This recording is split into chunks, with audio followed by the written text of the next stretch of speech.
तो बेटा आज फिर हम पढ़ाएंगे समांतर श्रेणी का। यदि किसी समांतर श्रेणी का पीवा पद Q और क्यूवा पद P हो तो सिद्ध कीजिए P प्लस क्यूवा पद शून्य होगा।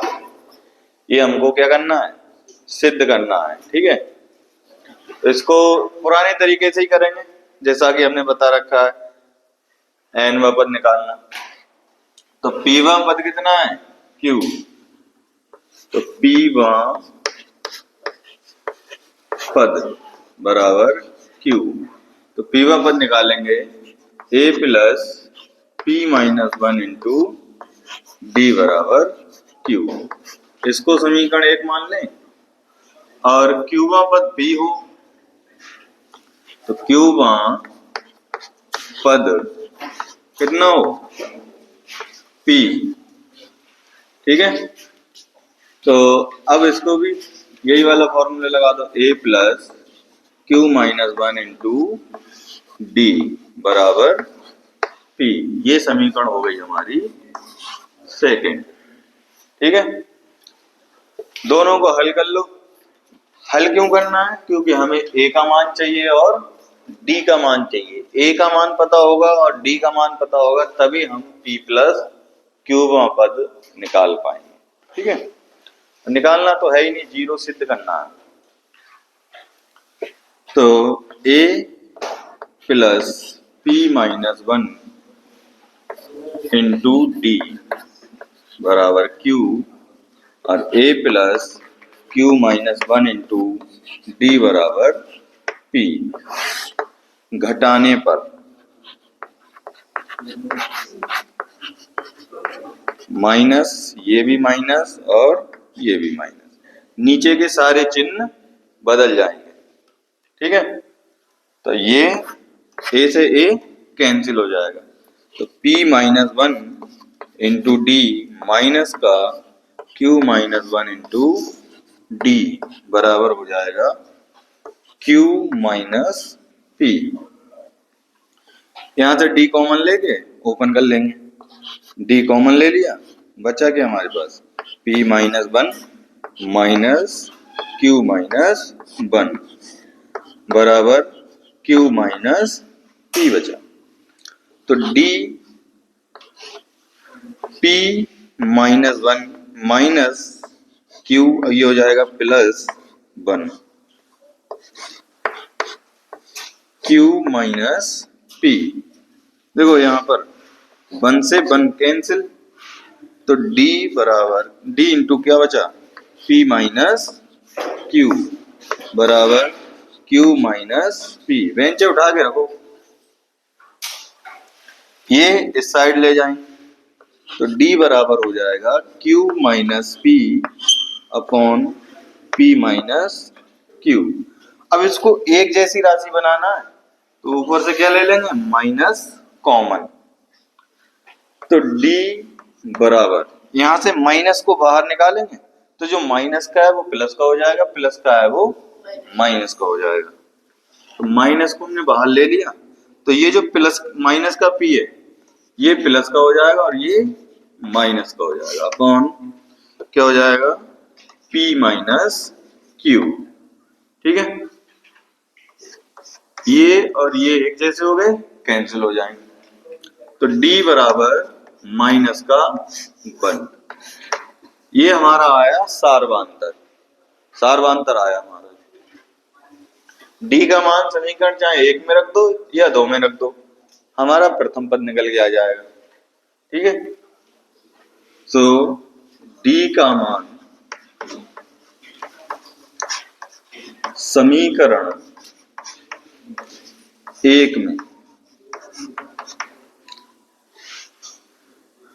A plus P minus 1, D की जगह पे माइनस 1 बराबर Q, तो A प्लस, या माइनस प्लस माइनस कर दो, यहाँ पे माइनस का P माइनस माइनस प्लस का 1 बराबर Q, तो A जो उधर ले जाओ तो Q माइनस का प्लस हो जाएगा P और माइनस हो जाएगा 1। जो हमारा प्रथम पद आया वो कितना आया, q प्लस p माइनस 1 आ गया। ठीक है, अब हमें निकालना है p प्लस क्यूवा पद 0 है अथवा नहीं, ये हमें सिद्ध करना है। ठीक है, तो निकालेंगे p प्लस क्यूवा पद बराबर 0, ये हमको सिद्ध करना है। तो p प्लस क्यूवा पद के लिए a plus p plus Q minus 1 ऐसे करके लिख इंटू डी बराबर 0। अब दोनों पक्ष हमारे 0 आने चाहिए तब तो ये सिद्ध होगा, अदरवाइज नहीं होगा। a की वैल्यू कितनी है, q plus p minus 1 plus p plus q minus 1 और d की वैल्यू -1 बराबर 0। इसको देखेंगे, देखो ये सारे चिन्ह बदल जाएंगे क्योंकि माइनस से इसकी क्या होगी, मल्टीप्लाई होगी। तो q प्लस p माइनस 1 और minus p minus q plus 1 बराबर 0। देखो p से p कट गया, q से q कट गया, 1 से 1 कट गया, तो 0 बराबर 0।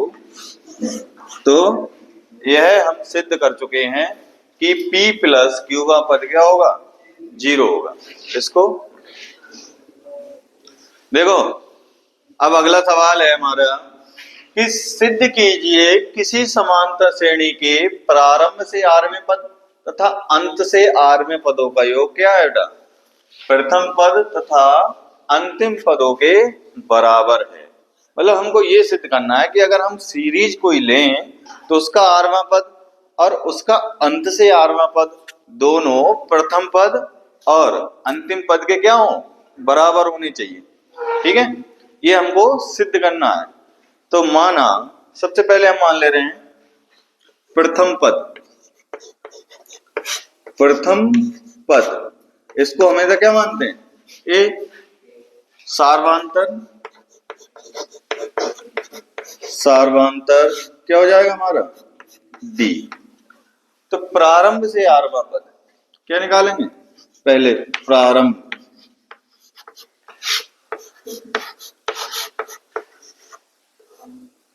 आरवां पद क्या हो जाएगा, a plus r minus 1 into d. ठीक है, अब अंत से आरवां पद,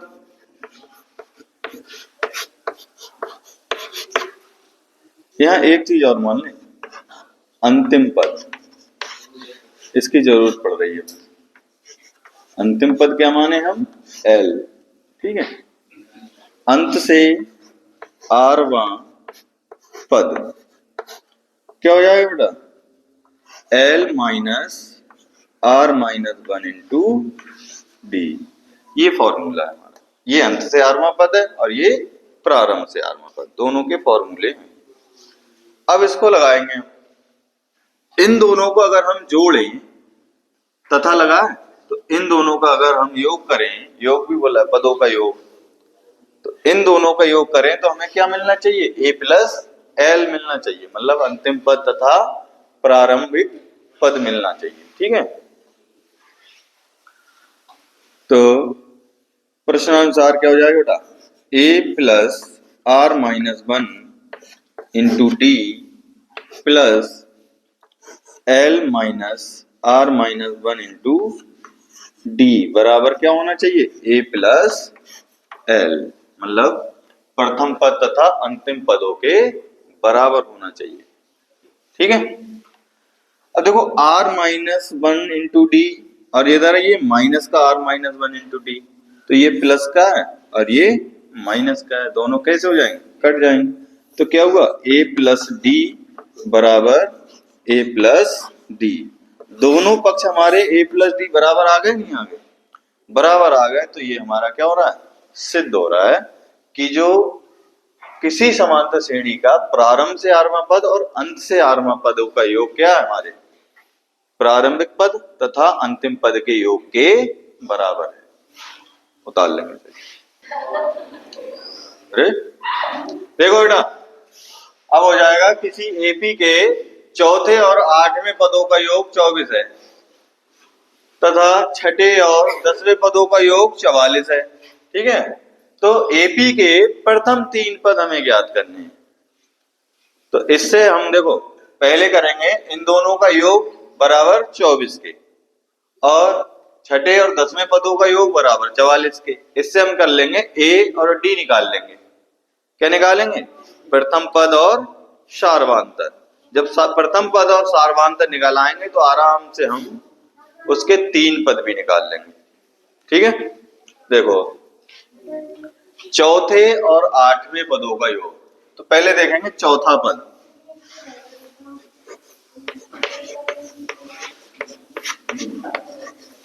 चौथा पद कितना हो जाएगा? a plus 4 minus 1 into D. तो a4 लिखेंगे इसको और a प्लस 3d। सिमिलरली इसी प्रकार जो हो जाएगा a8 बराबर a प्लस 7d। इन दोनों का योग कितना है? 24 है। तो a plus 3d plus a plus 7d बराबर 24। इनको जोड़ लो। a plus 3d plus a plus 7d बराबर 24। a और a कितना हो गया? 2a। 3d और 7d कितना हो गया? 10d बराबर 24। इसको इक्वेशन को और सरल कर लेंगे तो हम क्या करेंगे? 2 से इसको भाग दे देंगे। 2 से भाग, तो ये हो जाएगा a प्लस ये हो जाएगा 5d, क्योंकि 2 पंजे 10 होते हैं। अजय 12 दूनी 24। इसको समीकरण हम मान ले रहे हैं कितना? एक समीकरण हमें मिल गया। दूसरा समीकरण हम बनाएंगे छठे और 10वें पद से। ठीक है, तो a6 हमारे पास हो जाएगा a प्लस 5d। और कौन सा पद है? 10वां पद। a10 बराबर a प्लस 9d। ठीक है, इन दोनों को जोड़ के हमें कितना लाना है? 44। तो जोड़ दो। a plus 5d plus a plus 9d equal to 44। a और a कितना हो गया? 2a। 5d और 9d कितना हो गया? 14d equal to 44। ठीक है, अब इसको फिर से सरल करेंगे तो 2 से डिवाइड कर देंगे। फिर से 2 से भाग, ये हो जाएगा a प्लस 7d बराबर 22। समीकरण हो गई हमारी 2। समीकरण 1 और समीकरण 2 से हम चाहे प्रतिस्थापन विधि से निकाल लो चाहे विलोपन विधि से निकाल लो। तो विलोपन विधि से आसान रहेगा, छोटा भी रहेगा और आसान भी रहेगा। लगाएंगे विलोपन विधि। a plus 5d equal to 12 और a plus 7d equal to 22। घटाने पर चिन्ह बदल जाएंगे, नीचे के चिन्ह बदल जाएंगे। जो भी प्लस का है वो माइनस का हो जाएगा और माइनस का है वो प्लस का हो जाएगा। a से a कैंसिल, क्योंकि ये प्लस का और ये माइनस का है। अब यहाँ 7 माइनस के ज्यादा है प्लस के कम है, तो काय के बचेंगे? माइनस के बचेंगे। कितने बचेंगे? 2d और यहाँ बचेंगे माइनस के 10। ठीक है, माइनस से माइनस कैंसिल, तो 2d बराबर कितना हो गया? 10। 2 पंजा 10। तो डी बराबर हमारा कितना आ गया, 5 आ गया। ये आ गया हमारा सारवांतर डी 5। अब डी का मान चाहे समीकरण 1 में रख दो, चाहे समीकरण 2 में रख दो, चाहे यहां रख दो चाहे यहां रख दो, आएगा उतना ही जितना आना है। तो डी का मान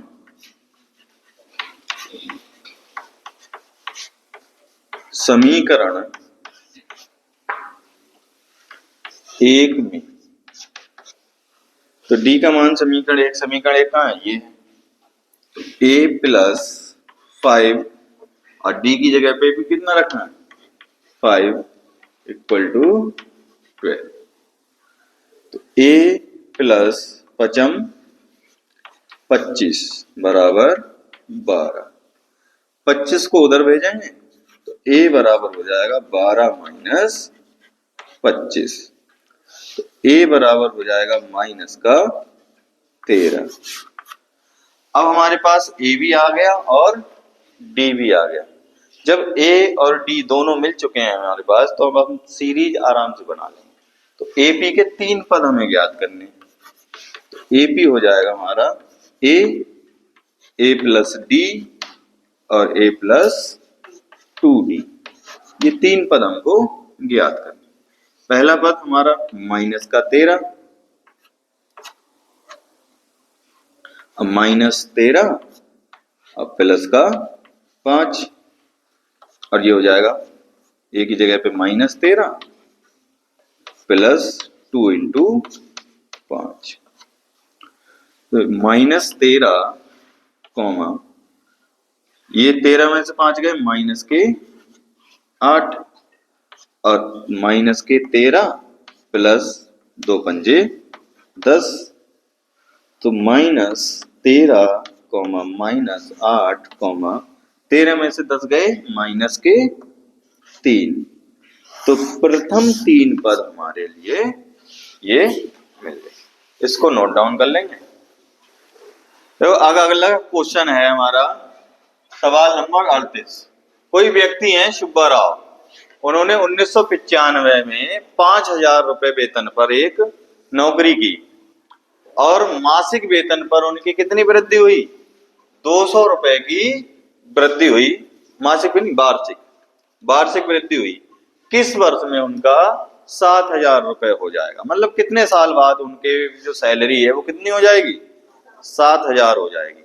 क्योंकि ज्वाइन कब किया है, 5,000 रुपए, हर साल 200 रुपए बढ़ रहे हैं, तो अंतर हर साल कितने का आ रहा है, 200 का।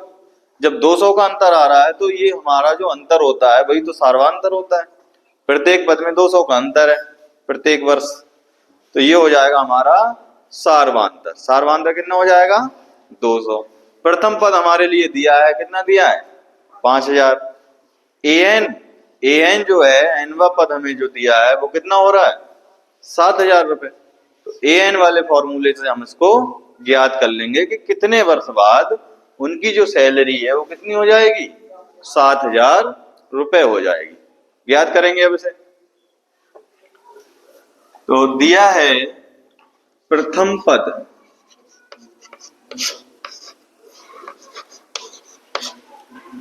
5,000 रुपए, ठीक है। सार्वांतर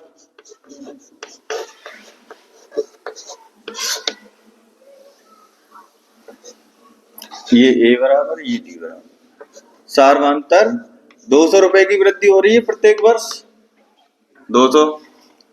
और जो an वाला पद है, अंतिम पद है, या an है या nवा पद कहेंगे, nवा पद कितना हो जाएगा हमारा, 7,000। तो इसको ज्ञात करेंगे an बराबर a plus n minus 1 into D. an हमारा कितना है, 7,000। a कितना है हमारा, 5,000 plus n minus 1 into D कितना है, 200। n हमें ज्ञात करना है, n हमें क्या करना है, ज्ञात करनी है।